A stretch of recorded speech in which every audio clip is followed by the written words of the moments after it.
Shalom amigos, le habla yo, soy director de Jaime, está escuchando el programa de Hashem, El Camino de Dios, programa que llega a ustedes de parte del Ministerio de Jaime, el Ministerio del Árbol de las Vidas, el árbol en el que fuimos injertados. Gracias le damos una vez más al Dios de Abraham, el Dios de Isaac, al Dios de Jacob, al Dios y Padre de nuestro Señor Yeshua el Mesías, por concedernos la oportunidad de una vez más estar con ustedes aquí en PAB 550, como de costumbre todos los domingos, en un programa de media hora donde compartimos con ustedes las riquezas y los tesoros que se encuentran en las Sagradas Escrituras. Cuán importante es tener, cuando estudiamos la Escritura, una mentalidad de la esperanza mesiánica. Y cuando decimos la esperanza mesiánica es esa idea que nos presenta la Escritura a través de los profetas de un tiempo donde reinará la justicia y el mundo será regenerado para que vuelva a ser lo que una vez fue cuando el Eterno en su diseño inteligente quiso que fuera la creación. Y de eso hablaba el maestro Nazaret, de eso hablaron sus discípulos. Lo único que lo hablaron en un idioma y un lenguaje bien diferente al nuestro, y por eso es que se ha malinterpretado lo que ellos han enseñado. Pero gracias le damos al Eterno porque estamos en la era donde los tesoros, el pozo del conocimiento se ha abierto para que todos los que quieran tomar de esas aguas puedan llegar a ella. Y ciertamente, en la búsqueda de conocer esa verdad que está en la Escritura, pues siempre estamos buscando quién nos pueda dar ese conocimiento para poder andar en el camino bueno. Y pues, como somos seres humanos, estamos propensos a tratar de llevar a nuestra forma de comprender las cosas lo que está siendo revelado. Y siempre habrá sus interpretaciones que se saldrán del fundamento. Y eso ha sido así desde el momento que la revelación llegó. Pues del tiempo antiguo ya existían lo que la Escritura llama los falsos profetas, que se dedicaban a coger la misma revelación y torcerla para seguir sus agendas. Y eso ha llegado hasta el día de hoy y no estamos viviendo un tiempo de excepción. La única diferencia es que, a diferencia de los tiempos antiguos donde se dependía de aquel que tenía el rollo en la mano para la lectura, hoy las personas pueden tener en la mano copias de esos rollos y leer con el que está exponiendo el tema, el mismo texto, y si se pudiera leer en el lenguaje original mucho mejor, y así se puede comparar si realmente lo que está presentándose va a la par con lo que está siendo leído. Y le damos gracias al Eterno por eso, porque verdaderamente nos ayuda muchísimo ese regalo de poder tener cada uno de nosotros la oportunidad de leer los textos. Nos da la oportunidad a nosotros de poder verificar, hacer como los debería, verificar si lo que se está exponiendo va a la par con lo que está escrito. Hoy nos encontramos en el día 20 del mes de junio del año 2021, que equivale al día 10 del mes de Tammuz del año 5781. En este día, en los Estados Unidos y en Puerto Rico, no sé si en América Latina, se celebra el Día de los Padres, así que saludamos a todos los padres en su día. Eh, Personalmente, pues, no tengo ni una posición a favor ni en contra del día, pues son parte de las tradiciones de las naciones y considero que es bonita, al igual que el Día de las Madres. Así que felicidades a todos. Vamos entonces a lo que tenemos para hoy. Como de costumbre, siempre hablamos un poco de lo que hemos estudiado en la semana. Así que en el día de ayer, donde terminó la semana de acuerdo al ordenamiento bíblico, se estudió la porción de la Torá titulada Jucat. Jucat se encuentra en el capítulo 19 del libro de Números, versículo 1, y termina en el 22:1. Y la sección de los profetas que se estudia, se conoce como la Haftará, es Jueces 11, 1 al 33.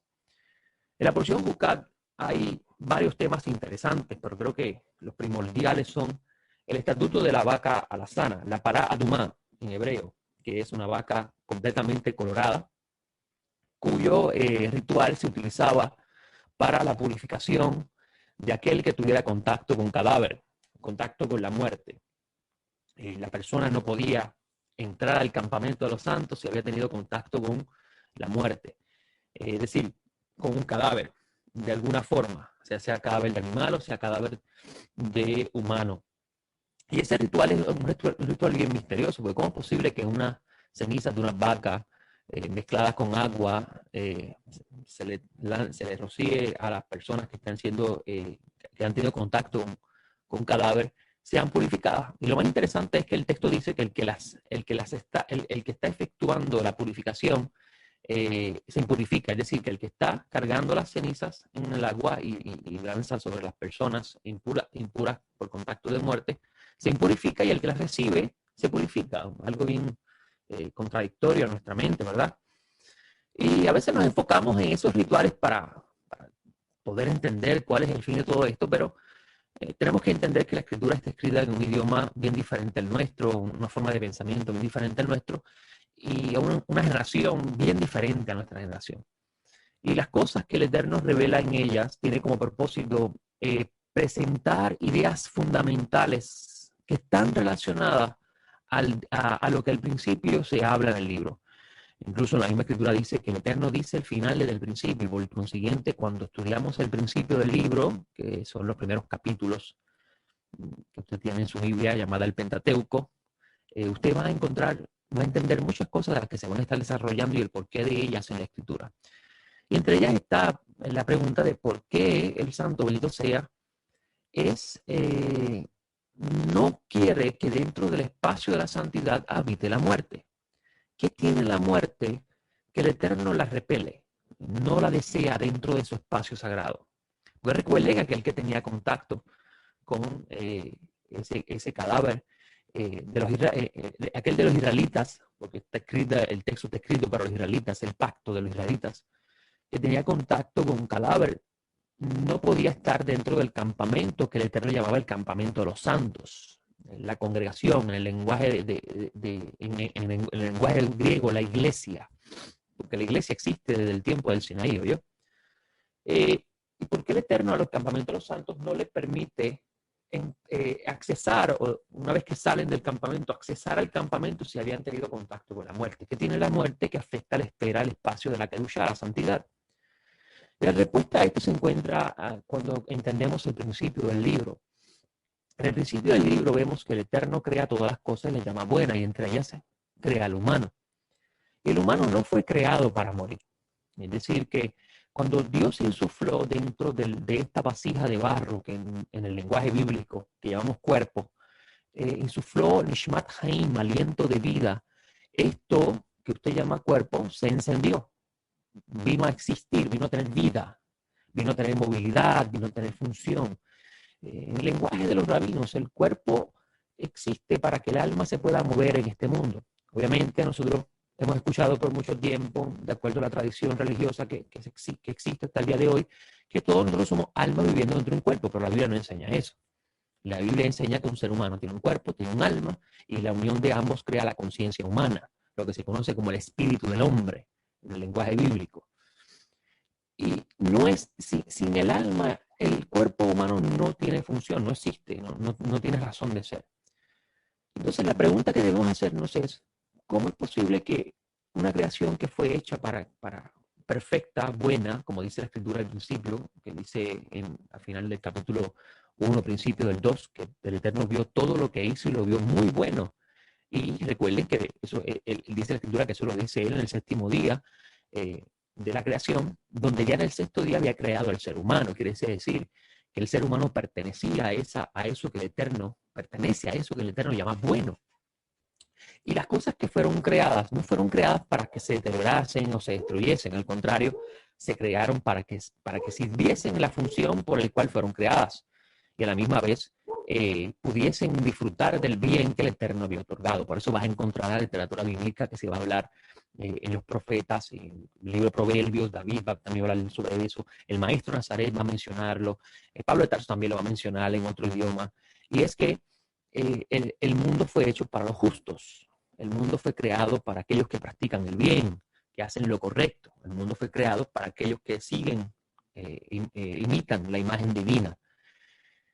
Entonces uno se pregunta, ¿por qué el Eterno, en este texto del libro de Números, habla de la muerte? ¿Por qué es necesario purificarse después de contacto con la muerte? ¿Qué tiene la muerte que el Eterno no desea que pertenezca a la esfera de su santidad? Y claro, la respuesta es sencilla. La muerte no pertenece al diseño bueno de Dios. La muerte es un accidente, ¿verdad? Si podemos así decirlo, por consecuencia de la decisión del humano rebelarse a su Dios. La muerte no entró, amigo, porque un ángel malo la trajo al mundo, se le reveló a Dios o cosas así. La muerte entró como consecuencia del humano haberse revelado a Dios, como lo dice Pablo de Tarso en la carta a los Romanos, capítulo 8, cuando él dice, voy a buscarlo brevemente, creo que me equivoqué, no es el capítulo 8, creo que es el 5, sí, el 5. El capítulo 5, versículo 12, él dice lo siguiente: por tanto, como el pecado entró en el mundo por medio de un hombre, y por medio del pecado la muerte, así también la muerte pasó a todos los hombres, por cuanto todos pecaron. Es interesante que Pablo de Tarso no dice que el pecado pasó a todos los seres humanos, sino que fue la muerte. Es interesante esta idea porque nosotros habíamos escuchado que todos los humanos nacen pecadores porque cargan con el pecado de Adán. Y eso es una interpretación teológica errada, porque mismo Pablo de Tarso, que es el apóstol a los gentiles, enseña que lo que se le pasó a todos los seres humanos es la muerte. Ahora él dice, por cuanto todos pecaron, obviamente está relacionando el pecado con la muerte. Y el pecado no es otra cosa que transgredir los límites que Dios le impone al ser humano. Y vamos a verlo así en el libro de Génesis, que el único precepto negativo que Dios le dio al hombre, porque le dio positivos también, trabajarás la tierra, la cuidarás, es un precepto positivo, porque preserva la armonía del entorno que Dios creó para el humano y el encuentro con el humano. Pero el precepto negativo que Dios le dio al humano es: no comerás de ese árbol, porque el día que comas de él morirás. Así que hay un precepto negativo que le dice el Eterno: no harás, y ese no harás lo dice por su bien. ¿Por qué? Porque iba a haber una consecuencia dañina para su vida. Y el humano toma la decisión de rebelarse a ese precepto, de voluntariamente tomar la decisión de rebelarse a su Dios. Y es ese, la Escritura habla mucho de cómo ese tipo de pecado es despreciable ante el Eterno, el pecado voluntario. Y él dice que, Pablo de Tarso dice que por causa de esa rebelión voluntaria del hombre, el pecado entró al mundo. Y por consecuencia de ese pecado vino el decreto de muerte, porque el Eterno dijo: muriendo morirás, vas a regresar al polvo de la tierra. Era parte de los primeros 7 días de la creación, aquello que Dios llama bueno, la muerte. Vemos que no, porque el relato sobre el decreto de muerte del humano y todos los que nacen después de él ocurre en el capítulo 3, después del Eterno haber creado todo lo que creó y llamarlo bueno. Así que no es parte del diseño original y el diseño perfecto de Dios la muerte. Y por eso es que en la esfera de la santidad, Dios repele la muerte porque no pertenece a su naturaleza, no pertenece a su esencia. La Escritura habla mucho de cómo la muerte va a desaparecer, no existirá más. Va a ser lo último que va a desaparecer en el lago de fuego y azufre. Y nosotros tenemos una idea del lago de fuego y azufre como un lugar donde la gente va y va a gritar, y allí hay una figura roja con cuernos y una cola y un tenedor puñalando a la gente, y la gente le duele. Amigo, eso no es la idea judía de eso, no es la idea bíblica, no es la idea que presentan los discípulos. El lago de fuego y azufre es un lugar donde se lanza lo que no sirve, será destruido. Y la idea nace de Sodoma y Gomorra.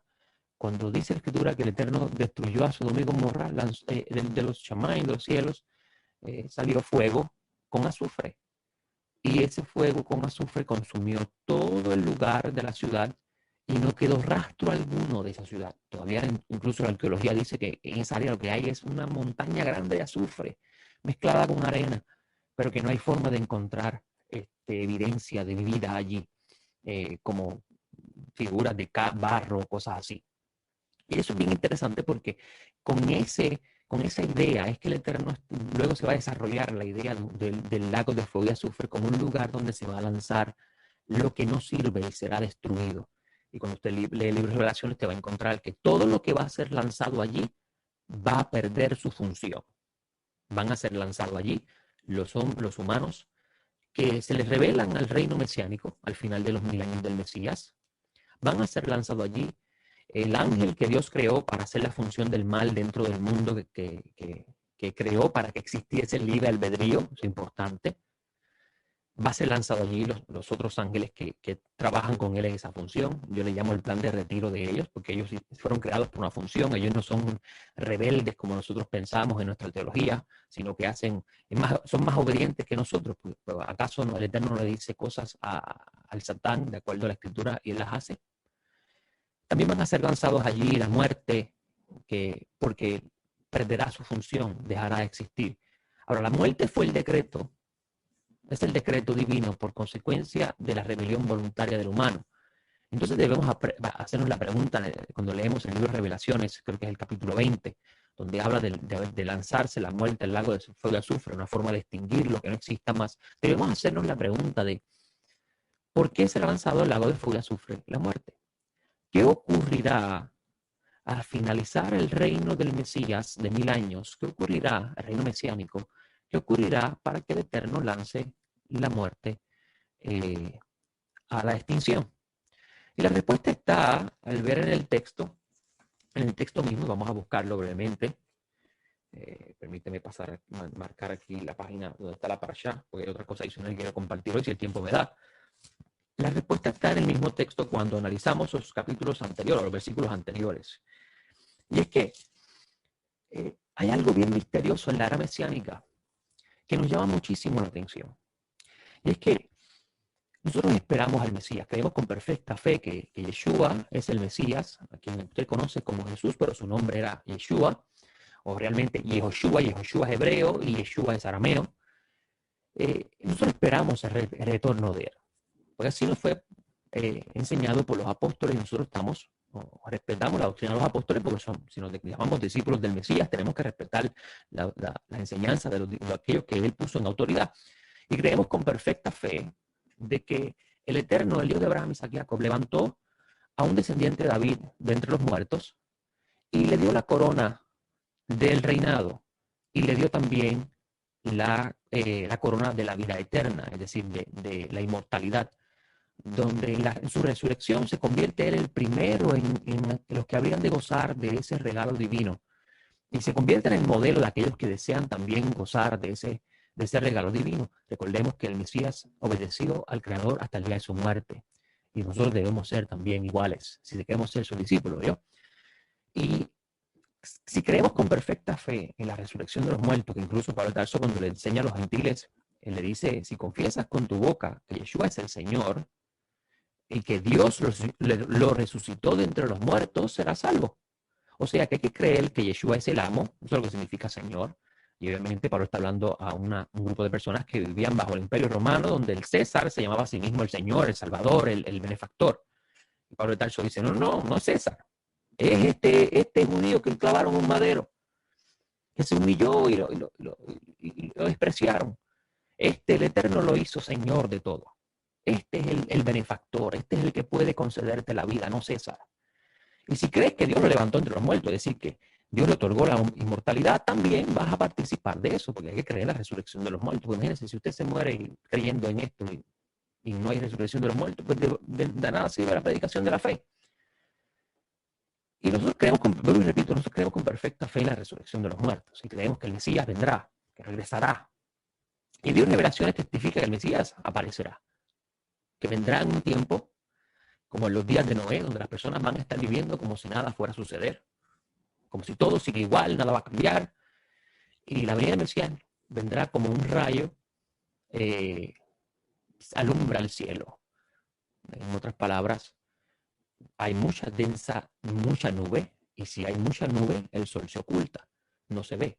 Y si el sol no se ve, hay oscuridad. Es decir, que el Mesías va a venir en un tiempo de mucha oscuridad.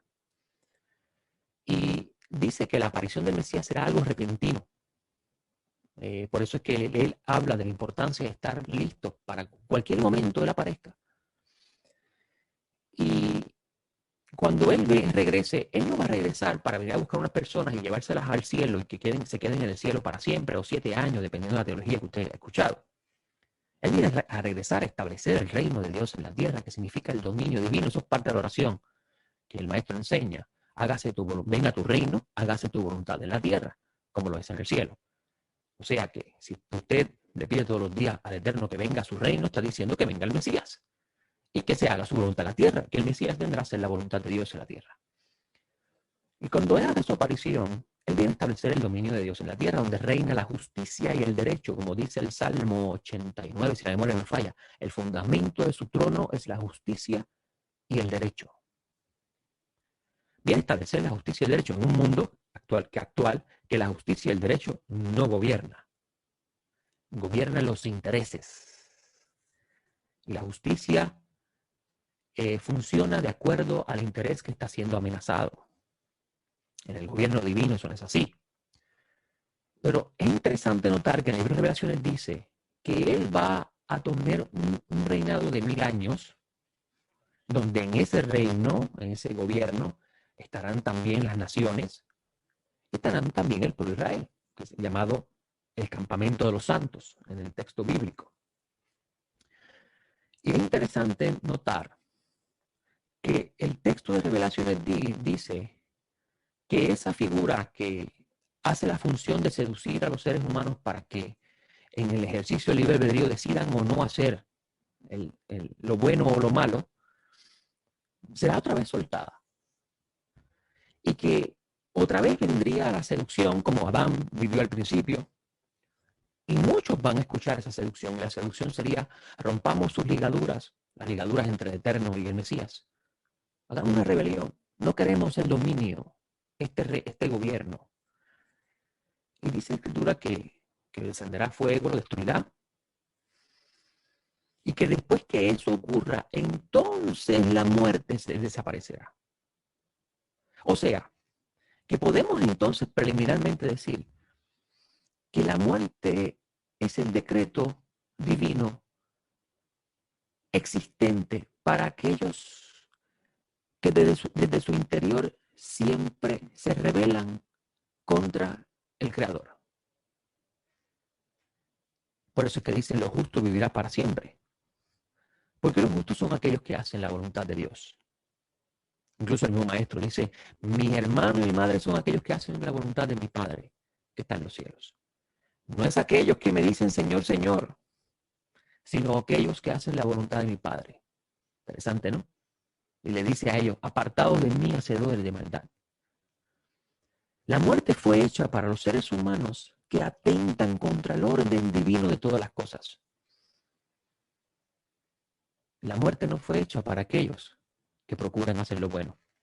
Por eso es que vas a encontrar a Pablo de Tarso en la carta a los romanos decir lo siguiente. Vamos a ver si estoy correcto en lo que estoy diciendo. Dice, capítulo 2 de Romano: por lo cual eres inexcusable, oh hombre. Se refiere a todo el que se sienta en la posición de juez. Pues en lo que tú juzgas al otro te condenas a ti mismo, porque tú que juzgas practicas las mismas cosas. Y sabemos que el juicio de Dios sobre los que practican tales cosas es según verdad. Dice esa palabra, según verdad, es bien interesante. Porque usted diría: ¿qué es la verdad? El maestro Nazaret. Incluso en tiempo reciente he escuchado decir: la verdad es relativa. La verdad es de acuerdo a la percepción de cada persona. Bueno, ese es parte del razonamiento humano que siempre quiere justificar sus acciones. Pero si creemos en un solo Dios, y definitivamente el que piense que no hay un ser supremo que creó todas las cosas, no sé en qué planeta vive, porque verdaderamente la teoría de la evolución accidental del ser humano en un sistema que funciona tan perfecto es ilógico, porque aún el humano tratando de hacer lo mismo no puede, no lo logra. Siempre hay desperfecto en el sistema que el humano crea. Pero el sol sale todos los días y alguien le dio una ley a ese sol para que saliera. La luna siempre sigue su ciclo. ¿Quién le dio esa ley a esa luna? ¿Usted cree que es un accidente? ¿Usted cree que es un accidente que los ríos siempre lleguen al mar? Que los árboles den sombra y oxígeno. ¿Usted cree que es un accidente o alguien le dio una ley para su perfecto funcionamiento? Ahora, ¿qué es la verdad? El maestro Nazaret, en su última oración, en el capítulo 17 de Juan, dice: santifícalos con tu verdad. Y la palabra santificar significa apártalos con tu verdad. Tu palabra es la verdad. O sea, que es la palabra del Eterno la que nos enseña a nosotros a vivir una vida separado de lo común. Y dice Pablo de Tarso en el capítulo 2 que el juicio de Dios sobre los que practican tales cosas es según verdad, y se refiere obviamente según la Torá del Eterno. Porque, como dice el maestro, tu palabra es la verdad, y en ese momento no existía el Nuevo Testamento, ¿yo? Y piensas tú, hombre, que juzga a los que practican tales cosas y las haces, que escaparás del juicio de Dios. Es decir, que aun que se sienta en la posición de juez, también pasará por el juicio divino. O menosprecie la riqueza de su benignidad, de su tolerancia y de su longanimidad, ignorando que la benignidad de Dios te guía al arrepentimiento. Es decir, que el retraso de Dios de traer el reino divino y la justicia eterna es para que todos los malvados tengan la oportunidad en cualquier momento de despertar del fango o de la destrucción y arrepentirse de sus malos caminos. Pero dice el versículo 5, pero según tu dureza y tu corazón no arrepentido atesoras para ti mismo ira para el día de la ira y de la revelación del justo juicio de Dios, el cual pagará a cada uno conforme a sus obras. Escuché bien, pagará a cada uno conforme a sus obras. Esto lo dice el apóstol Pablo, amigo. Vida eterna a los que perseverando en hacer el bien buscan gloria, honor e inmortalidad. Interesante, ¿no? Vida eterna a los que perseveran haciendo el bien. Por eso es que es importante entender que si nosotros andamos en los caminos divinos, debemos siempre buscar hacer lo correcto. Y la Escritura define qué es bueno y qué es malo. Incluso el propio Moisés, en el último discurso que da antes de pasar los israelitas a la tierra, le dice, pongo delante de ustedes el bien y el mal, la vida y la muerte. Escojan la vida. Y Moisés está diciendo eso después de haber dado todo el discurso de las leyes divinas, lo que el Eterno le agrada, lo que el Eterno no le agrada, repasando los errores que cometieron, que por razones de ellos el Eterno intervino y trajo dolor sobre ellos. Ahí está transmitida la verdad. O sea, que el verdadero árbol del conocimiento del bien y el mal, se encuentra en la revelación que Dios dio. No en lo que el humano decide por sí mismo, escoger qué es bueno y qué es malo. Y continúa Pablo de Tarso diciendo, vida eterna a los que perseverando en hacer el bien buscan gloria, honor y inmortalidad. Pero ira y enojo a los que por egoísmo desobedecen a la verdad y son persuadidos por la injusticia. Qué interesante. Ira y enojo a los que, como decía, Pablo de Tarso continúa en su discurso diciendo, vida eterna a los que perseverando en hacer el bien buscan gloria, honor y inmortalidad. Pero ira y enojo a los que por egoísmo desobedecen a la verdad y son persuadidos por la injusticia. Pero ira y enojo a los que por egoísmo desobedecen a la verdad y son persuadidos por la injusticia.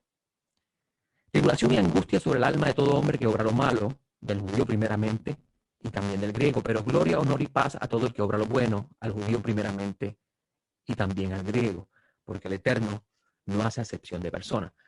Así que podemos, basado en ese texto de Romanos, podemos entender lo que está sucediendo en el libro de Revelaciones. Estos que son seducidos a rebelarse de la misma forma que se reveló Adán por la seducción, y recuerden, existe el libre albedrío, la decisión de obedecer o escuchar y obedecer, escuchar y no obedecer. En el libro de Revelaciones se habla de estos que se les revelan al gobierno divino y son también lanzados al fuego de la extinción, es decir, van a ser borrados para siempre. Y luego dice el libro de Revelaciones que será lanzado también allí la muerte. Y la muerte será lanzado allí al fuego, al lago del fuego, porque habrá perdido su función, habrá perdido su razón de ser. En otras palabras, una vez que el humano aprenda la lección de que escuchar la voz de la seducción y revelársele al orden divino tiene sus consecuencias, los que habrán quedado vivos gozarán de una era donde no existirá más la muerte. Y dice el texto de Revelaciones que con ello vendrá el tabernáculo de Dios, la morada divina entre todos los seres humanos. Porque la creación había alcanzado el fin primordial que tuvo al principio, que es el trabajo que tiene nuestro Mesías para hacer. Y entonces el humano podría gozar en un nuevo cuerpo, donde no sufriría enfermedad, no sufriría el deterioro de los años, no sufriría las angustias, las ansiedades por un mundo que está en desorden, sino que gozaría de una era eterna en un mundo de bien, en un mundo de paz, en un mundo de felicidad. Parece eso una utopía, ¿verdad? Parece algo extraño. Pero esa es la emuná, la fe de todos nosotros. Esperamos ese día. Y tal vez muchos de nosotros muramos como han muerto otros esperando ese día. Y para eso la resurrección de los muertos. Porque entonces, si creemos en ella, de seguro cuando aparezca el Rey de la Gloria, serán levantados todos los que le esperan para entrar en él. Bueno, no tengo tiempo para más. Le doy gracias al Todopoderoso por darme la oportunidad de estar con ustedes y estaremos la semana próxima, como de costumbre, en otro programa más del Camino de Dios. Les hablo el maravilloso director Jaime. Nos vemos la próxima. Shalom.